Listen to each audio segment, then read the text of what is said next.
Death is a horrible thing, especially when it happens to someone close to you. It can affect you deeply. I remember my grandfather, which was a very serious businessman. He started out with nothing and worked his way up in one company where he was just an employee. After he reached a management position, he thought that he had learned enough and decided to start his own business. This is when everything started going great for him. He became very wealthy, and after that, he met my grandmother and they had 2 kids, my Uncle Jack and my Mom Mary. When I was 19, my parents got into a terrible car accident and I was left alone in the world. But I was over 18, so I needed to take care of myself. My grandfather, being alone, since my grandma died when I was young, wanted me to come live with him, but I told him I wanted to make it on my own, just like he did.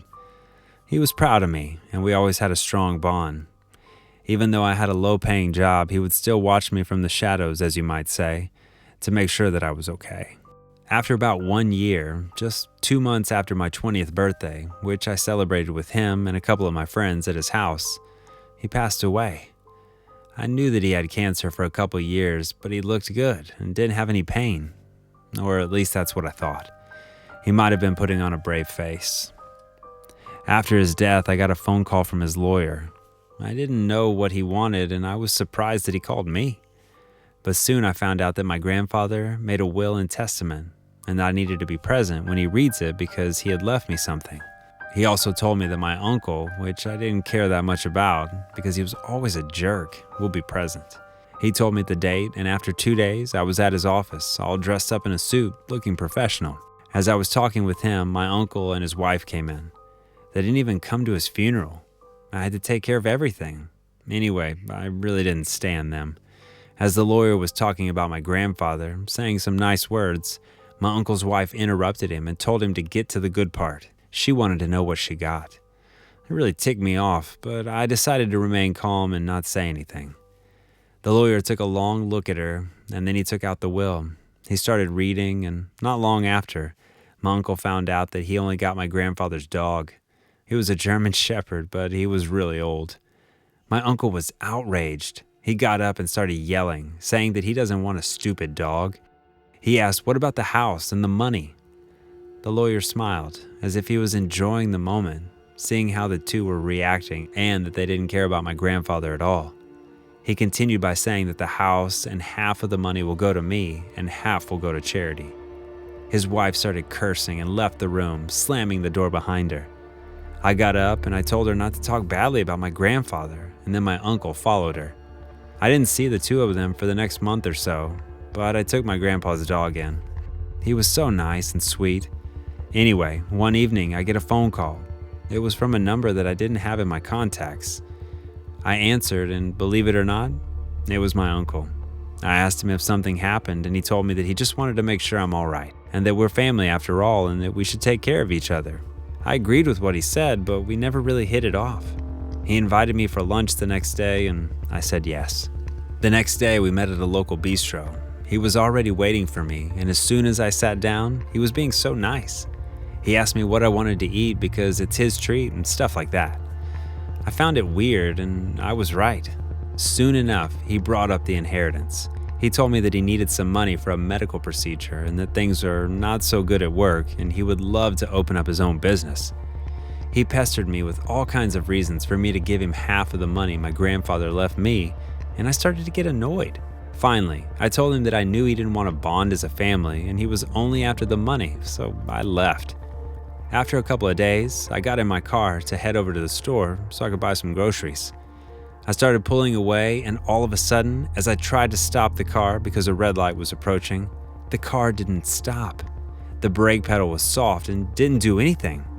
As I was approaching the light, I saw that some kids were crossing the street, and in the last moment, I turned the wheel and went full speed into a tree. In that moment, everything blacked out. I don't know what happened next, but all I remember is that I woke up a day later in the hospital. The doctor said that the crash was really bad and that I was lucky to be alive. I hit my head, but I was recovering nicely. The car was just checked out. Why would that happen? I kept thinking about it for the next couple of days until I was allowed to go home. The next day, I saw that I got a notification on my computer saying that I needed to free up some space. I had a security camera that filmed everything, and once in a while, I needed to delete some footage. As I was going through it, I saw something. There were two people, one night before I had my crash in my driveway, doing something to my car. I didn't know who they were because they had masks on, but after that, they cut my brakes. As they were running, one of them fell and their mask flew off the person's head. That's when I saw that it was my uncle's wife. I called the police, and after taking fingerprints and even finding a strand of hair in my car along with the video, they charged them for trying to murder me so that the inheritance will be passed over to them, being my closest relatives. My uncle begged me not to press charges and even said that it was his wife's idea all along and that he just wanted us to bond as uncle and nephew. They locked them up, and I haven't heard from them since.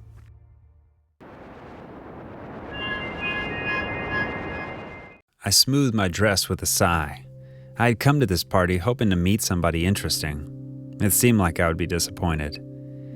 Just as I turned to drop my glass, I heard a masculine voice behind me. "Hello, beautiful." The man looked to be in his 50s. He was handsome and had a sturdy build. I raked my eyes down, taking in his perfectly tailored suit. I didn't miss the Rolex on his wrist either. Everything about him screamed money. I responded with a hello and accepted his outstretched hand. He surprised me by putting it to his lips, kissing the back of my hand. I hid a smile. Thankfully, someone interesting. We made small talk. When I found out that he was the owner of RY Technologies, one of the leading tech firms, my ears perked up. I pushed the fact that he was older by almost 3 decades to the back of my mind. He collected my number during the party and called me the next day. He told me he just wanted to spend time with me.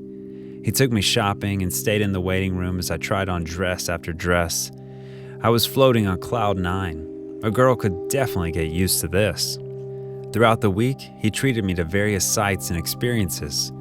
We went for jewelry shopping and he pampered me with whichever ornament I put my finger on. He was very attentive too, listening as I told him about myself. I told him I was an only child. My parents were living in another state and I only visit them during holidays. "Move in with me, Ashley," he said, one hand wrapped around my wrist. I appeared to think about it for a few minutes, laying my head on his chest. Inwardly, I was screaming with joy. "Okay, Pablo." He showed me the kitchen, but explained that I didn't have to exert myself. He had people who worked for him and took care of all his needs. His workers' quarters was somewhere else in the compound. The basement was off limits. When I asked him why, he said personal reasons. I shrugged. If he had secrets, it was none of my business.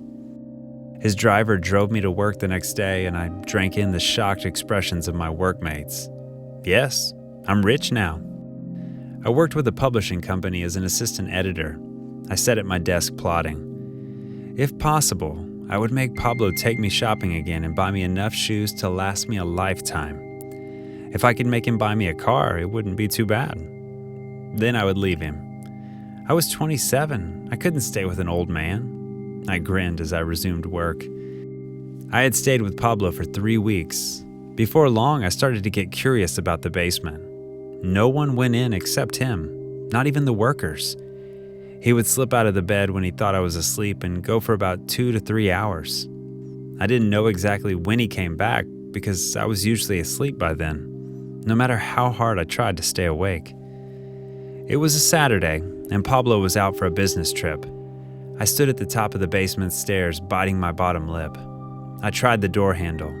Locked. I let out a breath, removed a pin from my hair, and put it in the lock. Luckily, those YouTube videos come in handy. After rummaging for about 2 minutes, I was about to give up when I heard a successful click and eased the door open. I went down the stairs with some trepidation. It was dark and smelled awful. I flipped the switch and my legs gave out as I took in what was before me.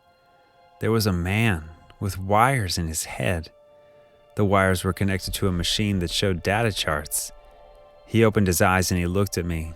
When he saw me, tears slipped from his eyes. "Help!"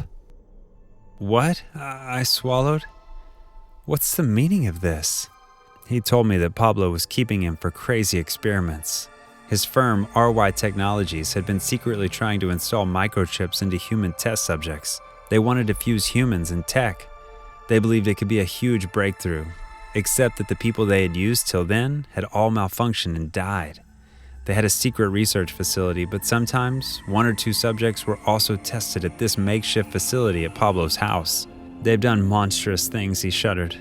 I had things put in and out of me so many times that I lost count. I heard tires on the driveway and I gasped in fear. I ran up the stairs and quickly shut the door. Where was my phone? I found my phone just as the door opened. I quickly smoothed my features and smiled as Pablo came in. Did your business trip get canceled? I asked, looking concerned. He nodded and gave me a kiss. He went upstairs to shower and I ran to the kitchen, trembling. I dialed 911. Once the call connected, I cried into the phone, telling them to send the police. I was in the hands of a monster, I said. They asked for the address and I gave it to them, asking them to hurry. Who were you talking to? I jerked at the sound of Pablo's voice. I dropped my phone on the counter calmly and turned to face him. I told him I was talking to myself. He shook his head amused and led me out of the kitchen.